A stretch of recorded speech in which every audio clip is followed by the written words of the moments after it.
Welcome to Comarch. Thank you for joining us for our September-October issue's cover story. To refresh a 1960s-era building serving as Fairleigh Dickinson University's animation lab, campus leaders turned to NK architects, who envisioned a multifunctional, open space that inspired creativity and fostered collaboration among students.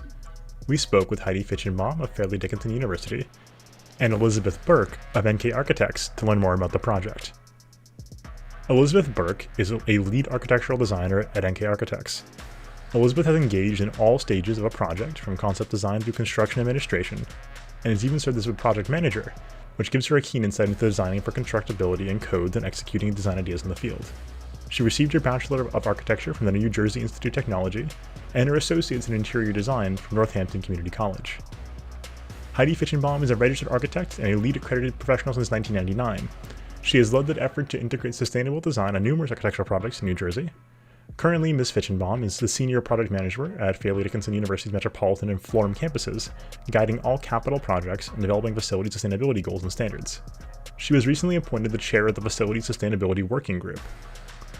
Her advocacy for sustainable design has impacted building projects, awareness among her colleagues and the public, raising the level of understanding and commitment in the area of ecology and sustainable architecture. Thank you for joining us. Let's head into the conversation. I love this story because it hits on so many different angles.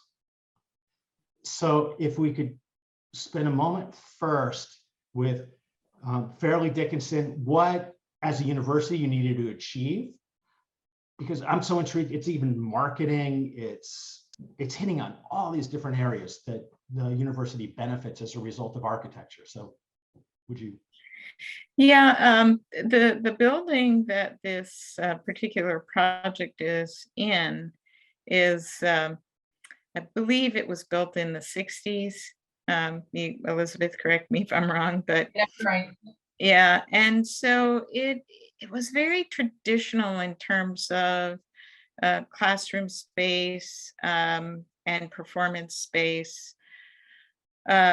And we felt that one of the things we were hoping was to maybe bring it forward into a more contemporary approach to learning, and to support this particular program that has been extremely successful with, sort of a lower level of technology and teaching space, but they've been extremely successful in placing their students in professional jobs that are just an amazing credit to the professors in the program, that they've been able to find such wonderful positions out in the industry of animation.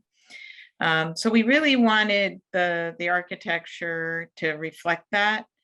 We wanted something that could really jumpstart maybe a series of renovations to the School of the Arts, have that wow factor, something where the architecture reflected the activity and the teaching and the profession itself.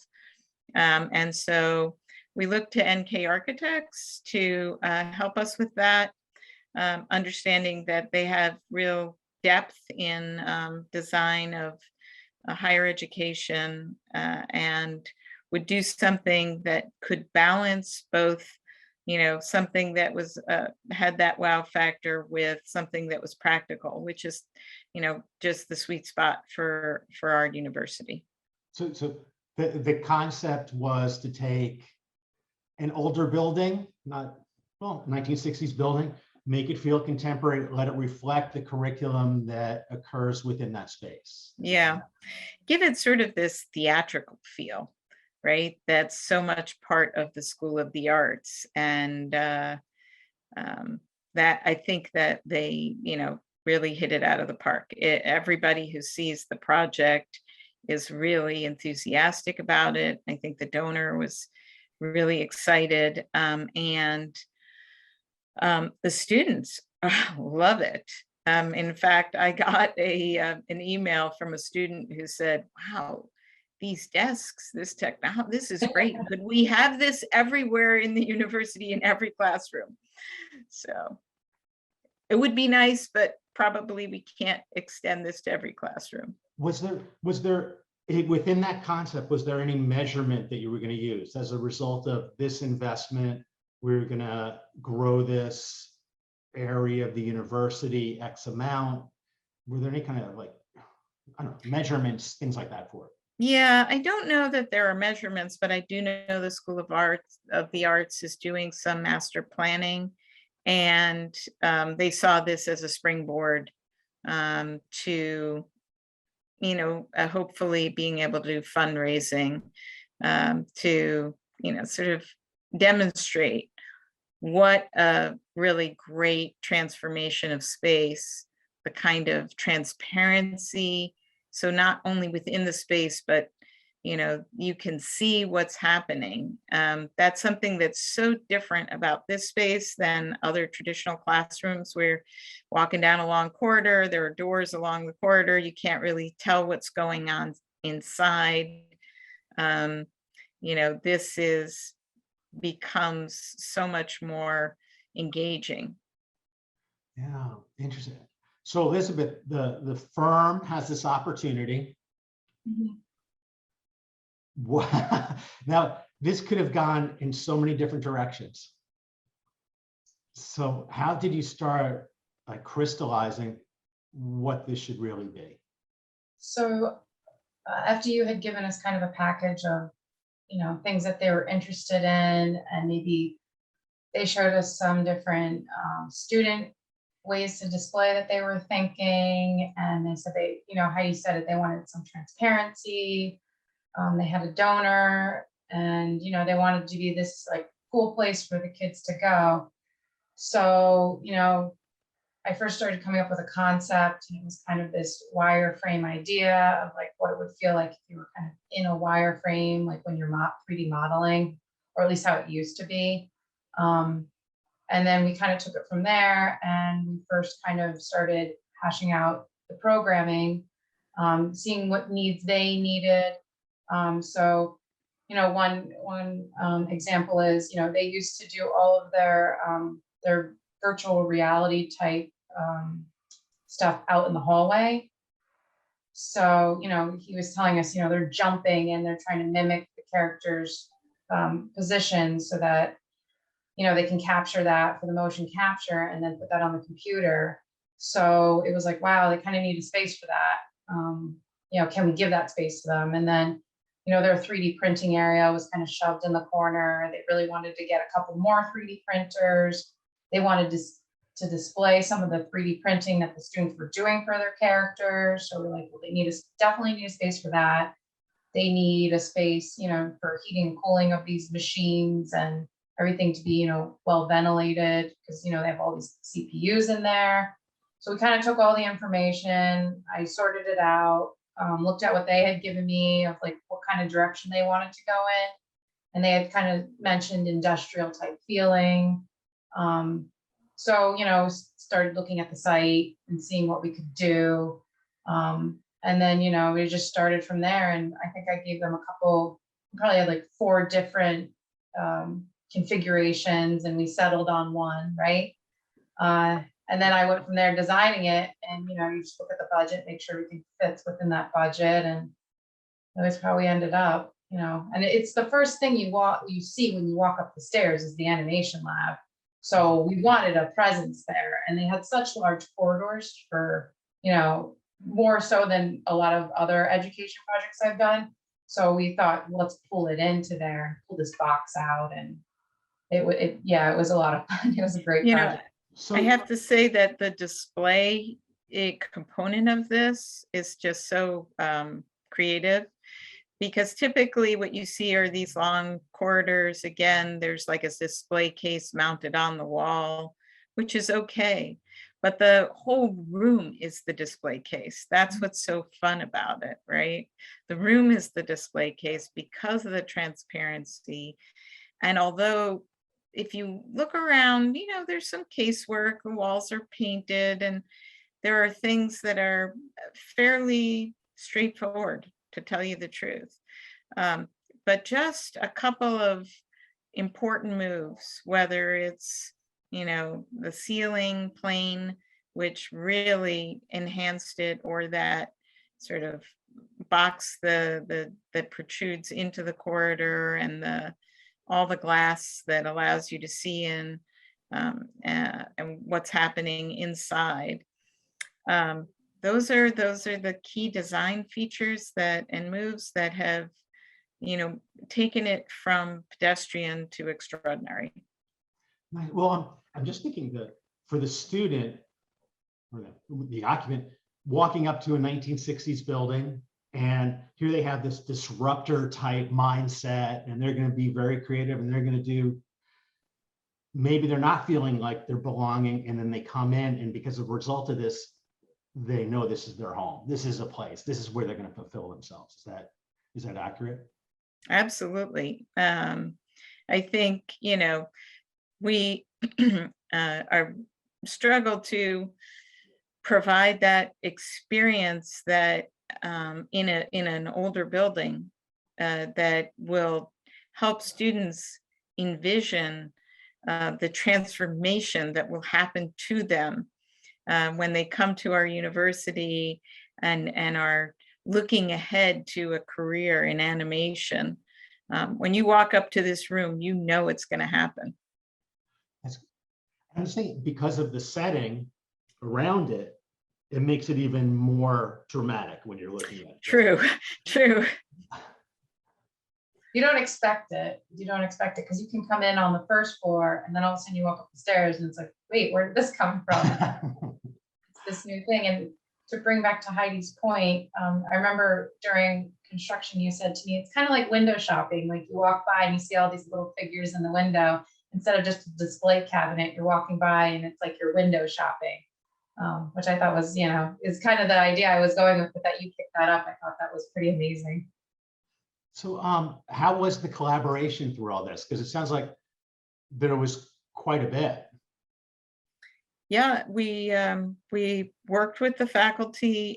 Typically, FDU will sit with them and talk to them about what they envision, and get a sort of pre-programming document together to give to the designers.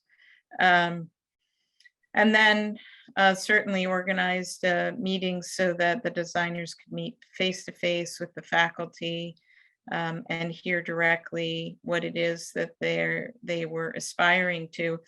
And quite frankly, so often the faculty will, think about, what's the bare minimum we need? But actually, we want them to blue sky a little. We know that there's definitely going to become a moment where the budget is going to, be a reality check. But in order to get something transformational, you have to think a little bit more out of the box, right, so to speak. And I think that, NK really helped the faculty do that, and furthermore, were instrumental in making a presentation to our donor, who was so excited. Both NK presented their ideas and the faculty talked very, very specifically about the program. And I think it was such a compelling narrative that that very day, the donor committed to funding the project. Oh, that's great. It was great. So Carl and Elizabeth, how did you structure that presentation? So we actually collaborated with FDU. So Robin, she had her sides and I had given her what, the design stuff after they had looked at it and kind of approved it. And, we just collaborated the whole design idea, but then she went through kind of the story of, what was going on in the animation lab. We have a small area for 3D printing. We've built this amazing area for the students, but to enhance that, we need a little bit more. And then at the end, she played a video that the student did, which I thought was so amazing. It was basically the whole concept was it was a young man who would walk up a hill, and he was an artist, and he would meet his friend who was an older gentleman. And at the end, he became that old man, but they show his progression through his life, ending up at the same spot as the older man. And he did an amazing job. It's all animated. It was a whole animated film. And the donor, I think, was shocked by that. And then what we presented, it was really emotional actually in that space, and everybody just loved it. And she even joked at the end, you could tell she was just so comfortable. So it was an amazing thing to feel about it. Good. Wow, that's great. So Yeah, what their program was and what they were achieving with the program was really illustrated by the animation that was part of the presentation. And yet all the hurdles that they, have surmounted in order to be able to provide this level of pedagogy in the space that they had. And so it was very, very exciting to see them, get the space that they truly met the level of professionalism, expertise, and pedagogy that they have developed for this program. So It's wonderful. The donor could have nixed it at that point? Well, if the donor had said, it's not a compelling story, right? Ugh, little Yeah. pressure, little pressure. Carl, how were you involved in this project? Actually, this project precedes my time at NK. I'm kind of here just kind of remain plugged into communications and, just kind of get a little bit more of the story from Heidi and from Elizabeth as well. So I'm kind of running support on this one. Fair enough. Thanks. Okay.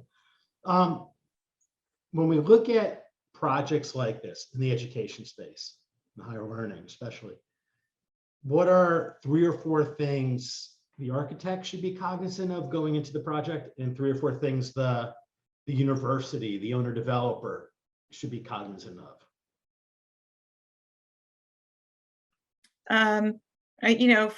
For me, it's if I do my job well, then the mission of the university is enhanced. So that's always job one for me, is to make sure that what I'm doing is enabling the faculty to do what they do and the students to do what they do. That's the most important thing. Then I always feel that a project like this, even though it's smaller, can have such power to be transformational and move, the university forward in terms of the kinds of space, technology, and collaborative learning that can happen, not only within a program, but interdisciplinary types of learning. And because I think that is, the future. And if you look at the way students kind of live, work, study now, it's a very integrated, it's not, 9 to 5, very compartmentalized. Nothing is really that way anymore, and technology is a really big part of that. So enhancing that technology, reinforcing the interdisciplinary approach to learning, and bringing excitement to everything we do, all in the name of, excellent education. Nice. Elizabeth, what's your advice of 3 or 4 things?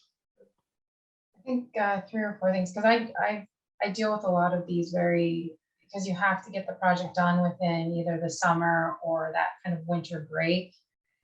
So I know that I want to have a compelling design and that I can meet the lead times needed for these designs. That's always really important, because if you can't get the items, during COVID, it's hard because,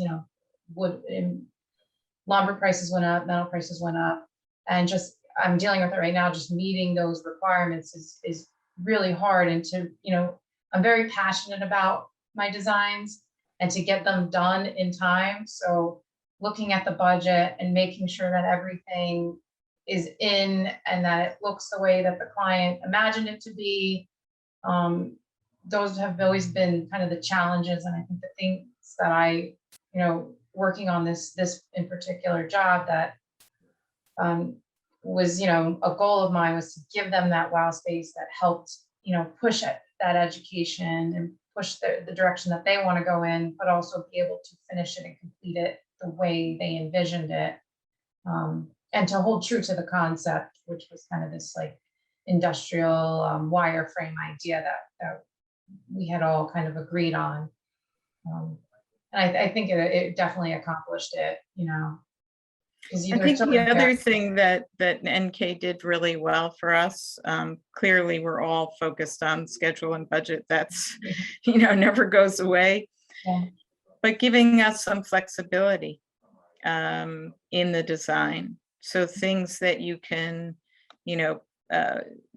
keep or slide out, and it doesn't make a major impact on the design. Right. So identifying those things up front that give us sort of some time and budget flexibility, really, really important.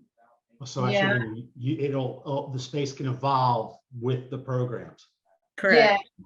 And it's very hard to do so. I spent a lot of time making sure that I was in the budget, but I was, that the things that we were kind of either eliminating or changing still made it feel like that, that space that we had all looked at, and we did it. So I'm very happy about that, because, we had some challenges that, Heidi helped work through with me. So we're a real team. It's good. It was a great experience.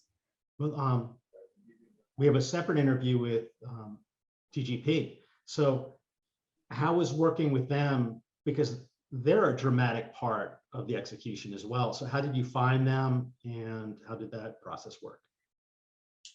So when we were looking at the code, I had come across something that I had realized needed to be addressed. I asked our code person in the office, and he's like, yeah, you're gonna have to do fire rated glass. And we all know that's expensive. And I also had the challenge of trying to make this glass box look like it was one continuous glass box. The difference is that the outside wall was fire rated and then the inside wall wasn't. So how do you connect two different types together? So I spent a long time on that detail, and I worked with TGP to talk to them about this. And to do the buck glazed also, like that's where we kind of spent our money, because that was really important to be able to see into the animation lab. So I called them up because I use them on other jobs, but I've never used the clear view before. So I just, I wanted to go through that with him. What exactly should I specify to get this look? This is what I want it to look like. I showed him the renderings that I had done. And he really guided me through that whole process. And even when the submittals were coming in, I was able to send them to him, and he was able to say, yep, you're good to go. This looks good, So it was a little more reassuring to me than, like being a little scared, like, is this going to work out? That, I had them. So you had the concept, there was a little bit of a hurdle. Mm-hmm. They were able to solve it. So they came in to prove that the concept was executable, and then took you through to make sure everything went exactly as planned. Yes, and good communication is always key, especially with my reps. I will use a rep time and time again if I know that they are willing to help me out with the lead times, willing to help me achieve the design I'm looking for, helping me to brainstorm different ways we could do these different details. And TGP really did that. I mean, I communicated with them before the job was even, awarded or even out to bid. So that's important. Yeah, I have to say that during the construction, we had a little mishap. They were unloading some of the glass Yes. and it fell and broke. So, and with the lead times being the way they are and the whole supply chain really being affected by the pandemic, the contractor came up with, some interim partition, but the glass supplier really stepped up and expedited the replacement pieces for us, so that the project was ready on time. And that was really excellent. So, not only were they, as I'm hearing now, great support to the design, both at the point of design and then submittals, to making sure that their product was going to be, that all the parts and pieces were there and it was going to come together on site just as it was envisioned. But then when there was a hiccup, they also stepped up and helped us there to make sure the project could be launched on time for the students, and very appreciated. Isn't it interesting, like the hiccups or those stress points sometimes create a deeper relationship as long as they're Right. dealt with properly, right? Yeah. Not, as a friend of mine likes to say, it's not, how you got to the problem, it's how you solved the problem that that everyone remembers. And I like to say that when everything goes well, everyone ends up looking great, and something goes wrong, doesn't really matter where that started, but we all sort of rise or fall together. And so this was definitely a project where I think as a team, Epic Construction, NK Architects, the glass supplier, FDU, we were all working together as a team. There was great communication, and the result was an outstanding project. Great. Well, thank you so much. Thanks for telling the story of it. And you'll be in the September, October issue. And Great. we'll make sure you get all the information. And so again, thank you. This has been great. Yeah, thank you so much. Yeah, thank you. Thank you. Great to be in New Jersey. See y'all soon. Thank you for joining us for this episode covering the Fairleigh Dickinson University Animation Lab project. Please visit our website at www.comarch.com for full digital issues of the Comarch magazine, including the FDU cover story in our September-October issue, as well as full transcripts of these conversations and much more. To stay up to date with Comarch content, please subscribe to our YouTube channel and follow us on your favorite podcast platform. Thanks for watching.